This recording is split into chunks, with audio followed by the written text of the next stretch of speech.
స్వామి మధ్యాహ్నం భోజనం మా ఇంట్లో ఏర్పాటు చేసేసాను, వెళ్తారండి. భోజనం అనకూడదయ్యప్ప, భిక్ష అనాలి. కన్నీసం అవును కదా స్వామి, ఇక మీదట ఇవన్నీ తెలుసుకోవాలి. సరే టైం అయిపోతున్నది, వెళ్దాం రండి స్వామి. నువ్వు వెళ్తా ఉండు, మాకు కొంచెం పని ఉంది, వెనకాలనే వచ్చేస్తాం. మనకేం పనుంది స్వామి? అది మళ్ళీ చెప్తానులే, మీరు వెళ్ళండి సార్, మేము వచ్చేస్తాము. సరే స్వామి.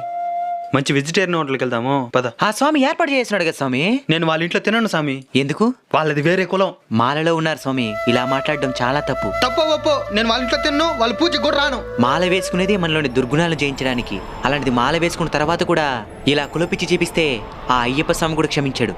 మీరు వస్తారో రారో, నేనైతే తప్పకుండా వెళ్తాను. వద్దులే స్వామి, మిమ్మల్ని ఇబ్బంది పెట్టడం నాకు ఇష్టం లేదు స్వామి, రావద్దులేండి. సొంత అన్ననే రావద్దంటున్నావా? అన్నా, మాల వేసుకున్న ప్రతి ఒక్కరికి అయ్యప్ప స్వామి తండ్రి అయినప్పుడు మనమిద్దరం అన్నదమ్ములవనే కదా. నేను వస్తున్నాను స్వామి.